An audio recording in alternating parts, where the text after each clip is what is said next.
വൈറ്റമിനുകളെ പോലെ തന്നെ നമ്മുടെ ശരീരത്തിന് അത്യന്താപേക്ഷിതമായ ചില മൂലകങ്ങളുണ്ട്, മിനറൽസ്. ഇത് നമ്മുടെ ശരീരത്തിൽ നിർമ്മിക്കപ്പെടാത്തതിനാൽ ഭക്ഷണത്തിൽ നിന്ന് ഇവ ലഭിച്ചേ തീരൂ. വളരെ പരിമിതമായ തോതുകളിൽ മില്ലിഗ്രാമായിട്ടോ മൈക്രോ മില്ലിഗ്രാമായിട്ടോ മാത്രമേ ഇത് ആവശ്യമുള്ളതെങ്കിലും ഇവ കൂടാതെ ജീവൻ മുന്നോട്ട് പോവുക സാധ്യമല്ല. അമിതമായാൽ അമൃതം വിഷമെന്ന് പറയുന്നത് പോലെ മിനറലുകളുടെ അളവ് കൂടിയാലും അപകടമാണ്. ഇക്കൂട്ടത്തിൽപ്പെട്ട അയൺ അഥവാ ഇരുമ്പിനെ പറ്റി ഇന്നൽപ്പം ചിന്തിക്കാം. 2-3 പതിറ്റാണ്ടുകൾക്ക് മുമ്പ് കേരളത്തിലെ ഏത് മെഡിക്കൽ കോളേജിൽ ഏത് രോഗത്തിന് അഡ്മിറ്റ് ചെയ്യപ്പെടുന്ന രോഗിയായാലും മിക്കവാറും രണ്ടാമതൊരു ഡയഗ്നോസിസ് കൂടി ഹൗസ് സർജൻ കുറിച്ചിരിക്കും: അയൺ ഡെഫിഷ്യൻസി അനീമിയ.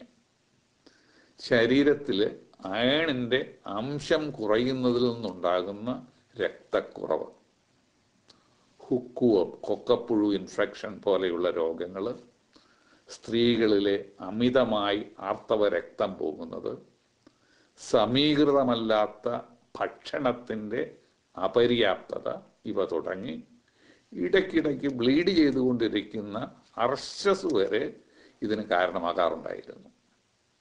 എന്നാൽ പാശ്ചാത്യ രാജ്യങ്ങളിലെ പോലെ ഇന്ത്യയിലെയും ജീവിത നിലവാരം ഉയർന്നതനുസരിച്ച് അയൺ ഡെഫിഷ്യൻസി അനീമിയായും നമ്മുടെ നാട്ടിൽ കുറഞ്ഞിട്ടുണ്ട്. ഇപ്പോഴ് നമ്മുടെ നാട്ടിൽ ഒരു രോഗിയിൽ അയൺ ഡെഫിഷ്യൻസി അനീമിയ ഉണ്ടെന്ന് കണ്ടാൽ ക്യാൻസർ ഉൾപ്പെടെയുള്ള കൂടുതൽ കാര്യങ്ങളായ രോഗങ്ങളെ പറ്റിയും ഡോക്ടർമാർ ചിന്തിച്ചിരിക്കണം. ഇന്ന് ഞാൻ പറയാൻ പോകുന്നത് അയണിന്റെ കുറവ് മൂലമുള്ള ഒരു അസുഖത്തെ പറ്റിയല്ല.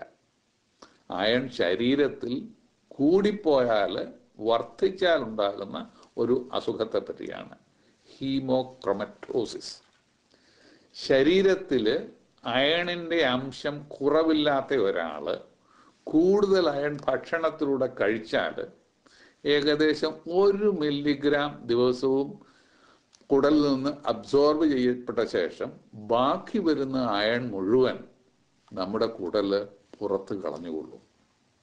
എന്നാൽ ഹീമോക്രൊമറ്റോസിസ് രോഗികളിൽ ആവശ്യത്തിൽ കൂടുതൽ അയൺ കുടലിൽ നിന്ന് അബ്സോർബ് ചെയ്യപ്പെടുന്നു എന്നതാണ് കുഴപ്പം. ഇത് ഹെറിഡിറ്ററി ആയ ഒരു ഡിസോർഡറാണ്, പരമ്പരാഗതമായ രോഗം. ഓട്ടോസോമൽ റിസസീവ് ജീൻസ് മുഖേനയാണ് ഇത് ഒരു തലമുറയിൽ നിന്ന് അടുത്ത തലമുറയിലേക്ക് പകരപ്പെടുന്നത്. അതായത് മാതാപിതാക്കളിൽ 2 പേർക്കും ഇതിൻ്റെ ജീൻസ് ഉണ്ടെങ്കിൽ മാത്രമേ കുട്ടികളിൽ രോഗമുണ്ടാവൂ. നേരെ മറിച്ച് ഓട്ടോസോമൽ ഡോമിനന്റ് ഡിസോർഡേഴ്സിൽ അത് പകരപ്പെടുന്നതിന് മാതാപിതാക്കളിൽ ഒരാൾക്ക് രോഗത്തിൻ്റെ ജീൻസ് ഉണ്ടായിരുന്നാൽ മതി കുട്ടികൾക്കത് ലഭിക്കാൻ. കൊക്കേഷ്യൻ വംശജരിൽ, അതായത് വെള്ളക്കാരിൽ 240 പേരിൽ ഒരാൾക്ക് ഈ രോഗം ഉണ്ട് എന്നാണ് കണക്ക്. എന്നാൽ ഈ അടുത്ത കാലത്ത് ഇന്ത്യയിലെ പല ഭാഗങ്ങളിൽ നിന്ന് വന്ന സ്ഥിതിവിവര കണക്കുകളും പ്രവാസി ഇന്ത്യക്കാരുടെ ഇടയിലെ രോഗവിവരങ്ങളും കാണിക്കുന്നത് ഹീമോക്രൊമറ്റോസിസിന്റെ കാര്യത്തിലും നമ്മൾ വളരെ പുറകിലൊന്നുമല്ല എന്നാണ്.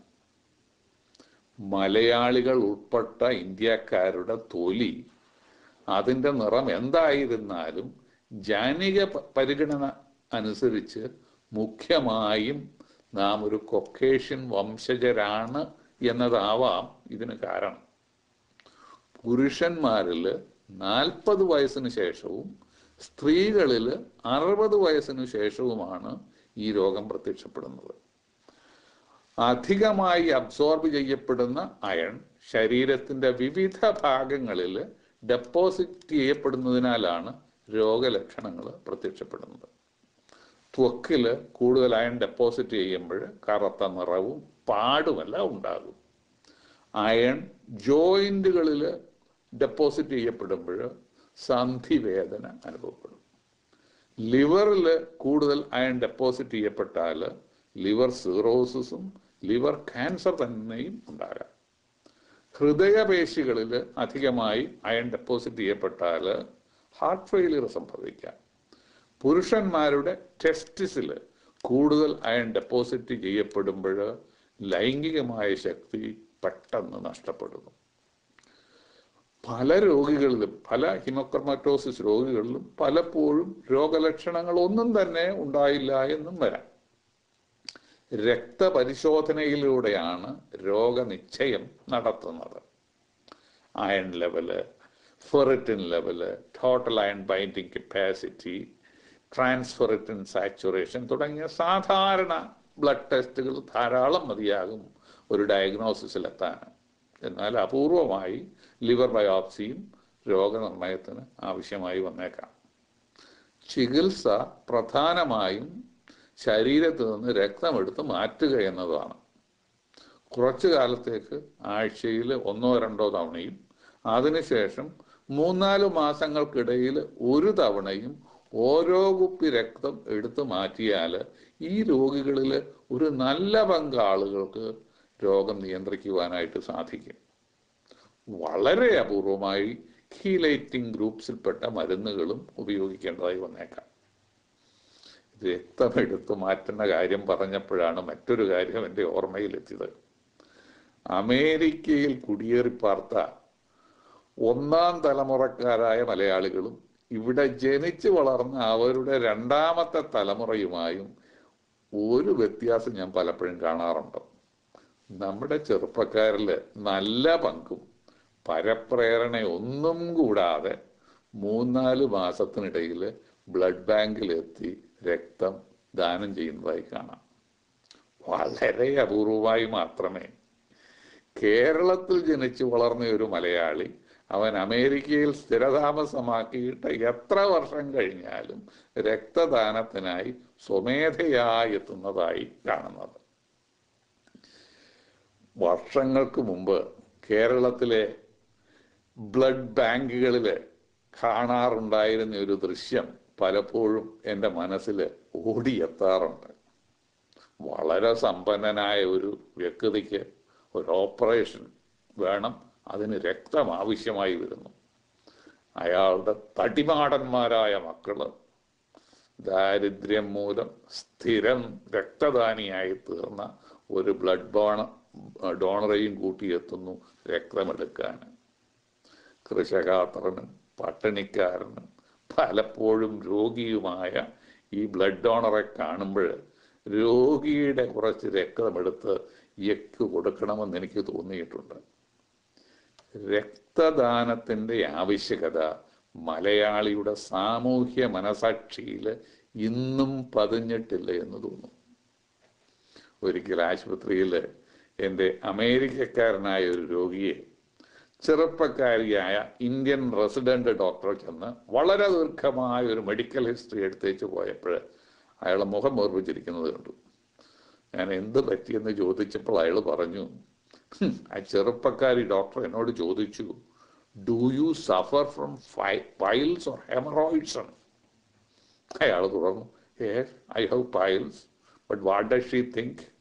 I am not suffering, but I am enjoying from my piles. അയാളെന്ന് പറഞ്ഞത്, ആ ചെറുപ്പക്കാരി ഡോക്ടർ എന്നോട് വന്ന് ചോദിച്ചു, നിങ്ങൾക്ക് അർശസിന്റെ അസുഖമുണ്ടോ എന്ന്.